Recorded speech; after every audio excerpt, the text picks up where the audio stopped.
Students, जैसा कि आप जानते हैं, न्यू सेशन आज 1 अप्रैल 2024 से शुरू हो चुका है। ज़्यादातर स्कूल्स में नया सेशन कल यानी मंडे से शुरू हो रहा है और कुछ में ऑलरेडी शुरू हो चुका है और कुछ में शुरू होने वाला है। ऑलमोस्ट ये कहा जा सकता है कि अप्रैल के 1 या 2 अप्रैल से जो है नया सेशन शुरू हो गया।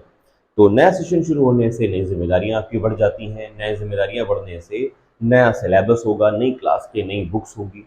तो आपको ज़रूरत होने वाली है इंग्लिश के अच्छे रिटन मटेरियल्स की। तो आपके लिए मैं इस चैनल पर, जैसे कि आप जानते हैं, इंग्लिश पर आपको सारी चीज़ें मिलती थी, लेकिन अब मैं आपको up to date chapter wise हर एक चीज़ डिटेल में पढ़ाऊंगा। तो आज का जो हमारा टॉपिक है वो one of the best topic है इंग्लिश ग्रामर का, जिसका नाम है टेंस। जी हाँ, ये टेंस अगर आपको आ जाता है तो आप ये किसी भी क्लास में हो, चाहे वो आप 6 में हो या 12th में हो या किसी कॉम्पिटिटिव क्लास के स्टूडेंट हो, सभी के लिए आपके लिए बहुत इंपॉर्टेंट होने वाला है। तो आज का ये टॉपिक मैं शुरू करने जा रहा हूँ। वीडियो अच्छा लगे तो लाइक करें, चैनल को सब्सक्राइब और शेयर करना ना भूलिएगा। देखिए, आज का जो मैंने टॉपिक लिया हुआ है ये है टेंस। ठीक है, टेंस की अगर हम बात करें तो there are 3 kinds of tenses: present, past and future. यहाँ पर 3 टेंसेस होते हैं। अगर हम बात करें प्रेजेंट टेंस में, तो एक्चुअली बुक में जो दिखाया जाता है उससे थोड़ा सा मैं अलग, ताकि आपको इजीली समझा सकूं। है सारी चीज़ें वही, लेकिन पढ़ाने का, जैसा कि आप जानते हैं, सभी टीचर्स का तरीका अलग होता है। तो मेरा भी अलग है, लेकिन अलग होने के साथ साथ ईजी भी रहेगा और आपको समझ में आएगा, ये मेरा वादा है आपसे। जैसे पहला टेंस है प्रेजेंट टेंस, दूसरा है पास्ट टेंस और तीसरा है फ्यूचर टेंस। एक एक टेंस पर हम लोग डिटेल में बात करेंगे। बिल्कुल भी जल्दी नहीं होगा, चीज़ें बेसिक से एडवांस लेवल तक लेकर जाऊंगा मैं। ठीक है, प्रेजेंट टेंस की अगर हम बात करें तो simple present, present indefinite, present continuous, present perfect और प्रेजेंट परफेक्ट कॉन्टिन्यूअस। जैसे कि आप जानते हैं, as you all know that, कि सिंपल प्रेजेंट को ही बुक में प्रेजेंट इंडेफिनिट कहा जाता है और प्रेजेंट इंडेफिनिट को सिंपल प्रेजेंट भी कहा जाता है। ठीक है, जो अगर ये दोनों चीजें एक ही हैं तो मैंने इसको अलग अलग क्यों लिखा हुआ है, आप ये जानना चाह रहे होंगे। तो मैं इसको अलग फॉर्मेट में करके ही आपको पढ़ाऊंगा, ताकि आपको इजीली समझ में आ जाए। ठीक है, ये मेरी नज़र में अलग ही अलग है और जहां पर एक ही जैसा है वो मैं आपको समझा दूंगा। ठीक है, और अगर हम बात करें पास्ट में, तो simple past, past indefinite, past continuous, past perfect continuous. Future में future indefinite, future continuous, future perfect और फ्यूचर परफेक्ट कॉन्टिन्यूअस। यहाँ पर भी आप देख पा रहे हैं कि सिंपल पास्ट और पास्ट इंडेफिनिट अलग अलग किया है, लेकिन बुक में इसी को ही पास्ट इंडेफिनिट कहा गया है और इसको सिंपल पास्ट कहा गया है ना। जबकि मैंने इसको किया क्या है, एक में ही कर दिया है। अब मैंने ऐसा क्यों किया है, ये डिटेल में आपको जब इसका टर्न आएगा तब समझाऊंगा। ठीक है, तो आज हम शुरू करने वाले हैं अपना पहला टेंस, जिसका नाम है सिंपल प्रेजेंट। ठीक है, सिंपल प्रेजेंट की यहाँ पर हेडिंग लिखी हुई है। अब मैं इसको आपको डिटेल में समझाऊंगा और जो चीजें पढ़ा दूंगा आप कोशिश करिए कि उसको नोट्स के तौर पर समझाइए। आपको यहाँ पर पीडीएफ भी मिल जाएगी, सभी नोट्स मैं आपको प्रोवाइड भी करा दूंगा। बस आपको करना क्या होगा, डिस्क्रिप्शन बॉक्स में जाइएगा, टेलीग्राम चैनल मिलेगा, उसे जरूर ज्वाइन कर लीजिएगा, वहां पे आपको सारी चीजें मिल जाएगी। ठीक है, चलिए अब आगे बात कर लेते हैं डिटेल में सिंपल प्रेजेंट।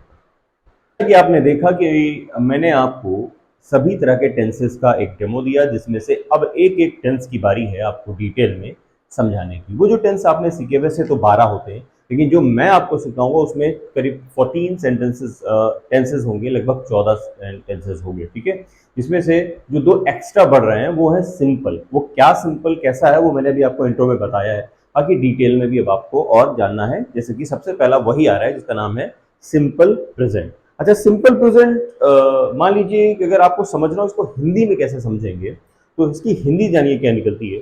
इसकी इसकी हिंदी निकलती है, जैसे कि लास्ट में निकलेगी इसकी है, हूं, हो, या कुछ ऐसा निकलेगा जैसे कि पास है या मेरे हैं, इटीसी, या कुछ ऐसा साउंड आएगा।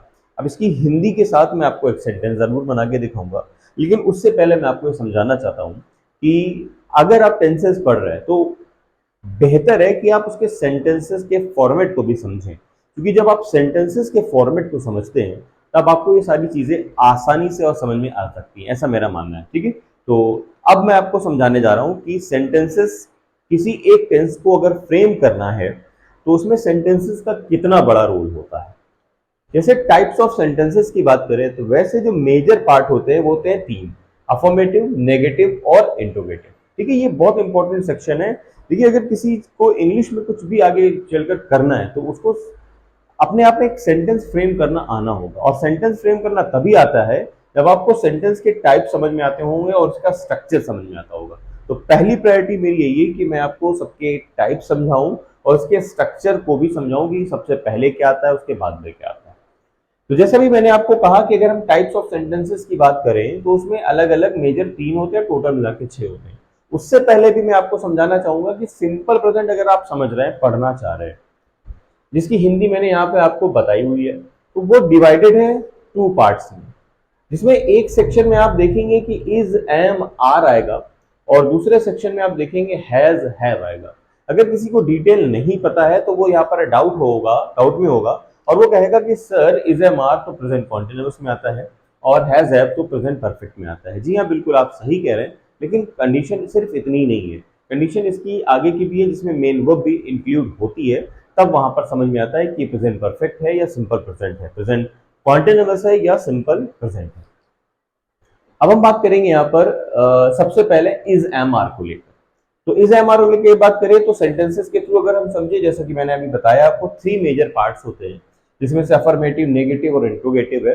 और टोटल ले ले तो उसी के एक एक और बढ़ जाएंगे, जैसे कि इंट्रोगेटिव, नेगेटिव, WH जो कि यस नो टाइप, इसको हम क्या कह सकते हैं, इंट्रोगेटिव नेगेटिव को यस नो टाइप कहते हैं, और ये WH टाइप होता है जिसमें से आपको डिटेल देनी होती है। ठीक है, तो WH टाइप और WH टाइप में इसका नेगेटिव मिला लीजिए तो टोटल हो गया आपके यहाँ पर 6। अब इनको हम स्ट्रक्चर वाइज समझते हैं।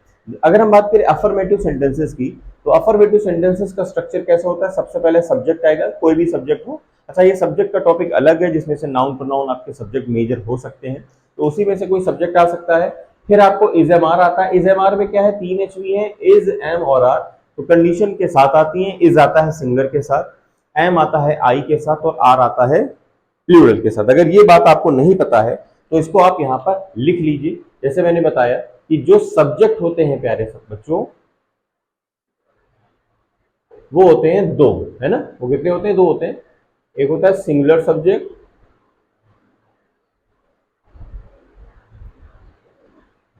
और एक होता है प्लूरल सब्जेक्ट।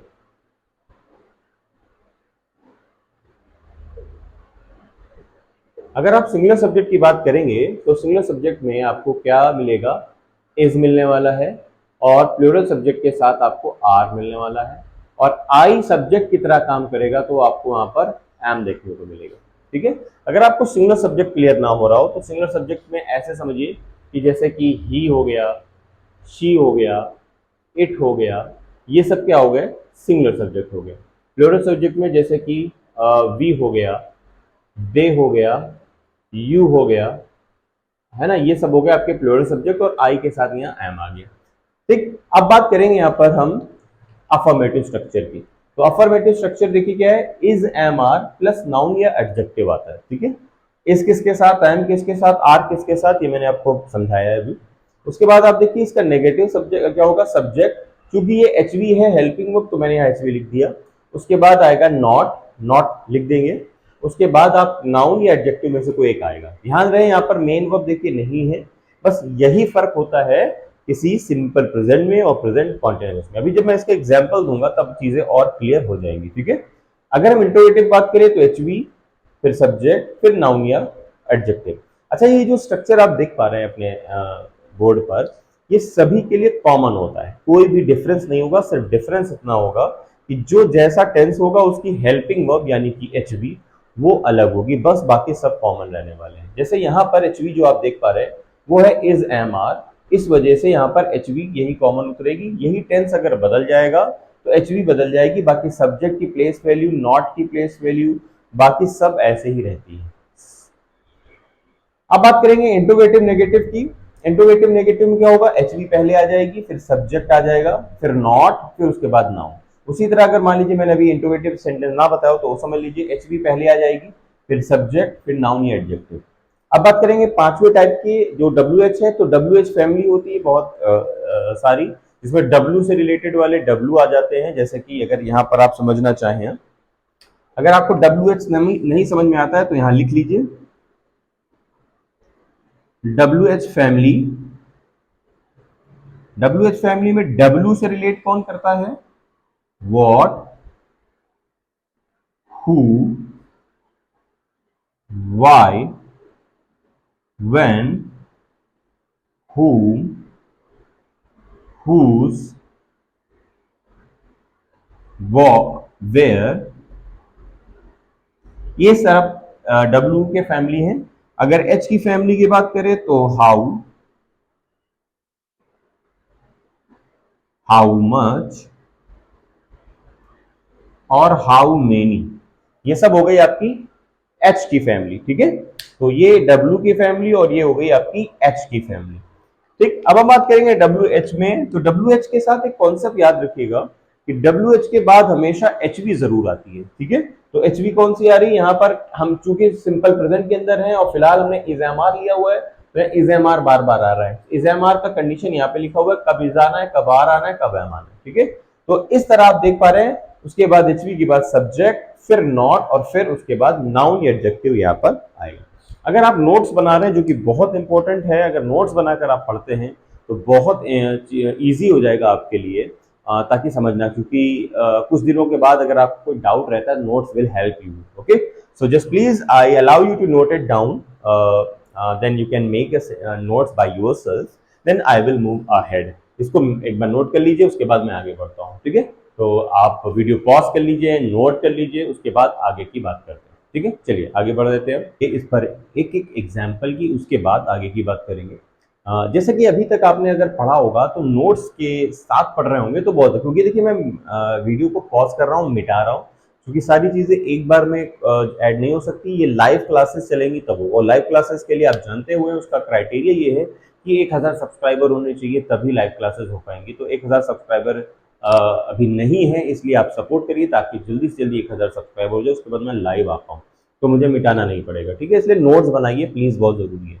अब आइए, मैंने आपके लिए सेंटेंसेस यहाँ पर लिख रखे हैं। जैसे मैंने भी आपको बताया था कि ये टू हाफ में सिंपल प्रेजेंट होगा, एक होगा इज एम आर का सिंपल प्रेजेंट है और एक होगा हैज हैव का। तो फिलहाल इज एम आर को मैं लेकर चल रहा हूँ। इज एम आर में आप पढ़ पाएंगे यहाँ पर जो कि चीजें मैंने भी पढ़ाई हैं। अब यहाँ पर मैंने 6 सेंटेंसेस लिखे हुए हैं, 6 कैटेगरी के यहाँ पर जो देख पा रहे हैं। अब अगर हम बात करें अफर्मेटिव की, तो अफर्मेटिव में क्या है कि सिंपल रहता है, असर्टिव रहता है ना, ये इसमें कोई भी जो है चीजें क्वेश्चन मार्क की तरह, नेगेशन की तरह नहीं रहती। जैसे कि आई एम अ टीचर, मैं एक टीचर हूं, ये टेंस कौन सा हुआ? ये हुआ सिंपल प्रेजेंट मेरे अकॉर्डिंग। ठीक है, और सिंपल प्रेजेंट जो है बुक के लैंग्वेज में प्रेजेंट इंडिफिनिट को भी कहते हैं, तो वो ये भी हो जाता है। जैसे कि आई प्ले, आई प्ले, ये सिंपल प्रेजेंट है बुक की लैंग्वेज में। अच्छा, अब फर्क क्या हो रहा है? फर्क बस इतना हो रहा है, मैं मेरी जो स्टडी है उसमें और बुकिश लैंग्वेज में जो है वो फर्क बस इतना है कि मैं उनको सिंपल मान रहा हूं जिसमें एक्शन नहीं हो रहा, ये देखो, है ना। और मैं उनको जो है टेंस मानकर चल रहा हूँ जो नॉर्मल 12 टेंसेज है, जिसमें कोई ना कोई एक्शन हो रहा है, जैसे कि play, jump, sweep, try, laugh, etcetera etcetera. तो ये सभी, इसको मैं सिंपल नहीं नाम दे रहा हूँ। जैसे कि प्रेजेंट इंडेफिनिट इसको मैं मान रहा हूँ और इसको मैं सिंपल प्रेजेंट मान रहा हूँ, बस इतना सा फर्क है। आपको उम्मीद है सारी चीजें अच्छे समझ में आ रही है। लेकिन बुक ने क्या किया हुआ है, बुक ने इसको भी सिंपल प्रेजेंट कहा है और इसको भी सिंपल प्रेजेंट कहा है। फर्क कुछ नहीं है, बस फर्क नाम लेने में है। ठीक है, अब आप जो आपको समझ में इजीली आ जाएगा, इसलिए मैं ऐसा समझा रहा हूँ। आगे देखिए, फिर है you are not a good boy. ये कौन सा टेंस है? सिंपल प्रेजेंट टेंस है, और ये सेंटेंस कौन सा है? निगेटिव सेंटेंस है। तो यू आर नॉट, आई के साथ एम आता है, यू के साथ आर आता है। ठीक है, अब देखते हैं यहाँ पर इंटरोगेटिव सेंटेंसेस है। तो इंटरोगेटिव में एचवी पहले आ जाती है। तो इज शी योर फ्रेंड, क्या वो तुम्हारी दोस्त है? अगला है चौथा इंट्रोगेटिव नेगेटिव। तो आर दे नॉट स्टूडेंट्स, क्या वो स्टूडेंट्स नहीं है? फिर है फिफ्थ को ले लेंगे डब्ल्यू एच टाइप के, जिसमें से जैसे कि आर दे नॉट स्टूडेंट्स के बाद why is Mohan sad, Mohan इतना उदास क्यों है? उसके बाद डब्ल्यू एच निगेटिव, तो how much money is it, ये कितना पैसा है? ये हो गया इज एम आर का। उम्मीद है आपको अच्छे से समझ में आया होगा। उसके बाद मैं आपको बताने वाला हूं हैज और हैव का फॉर्मेट। ठीक है, तो कैसा लगा है अपनी बात कमेंट में जरूर रखिएगा। चलिए जल्दी से हैज और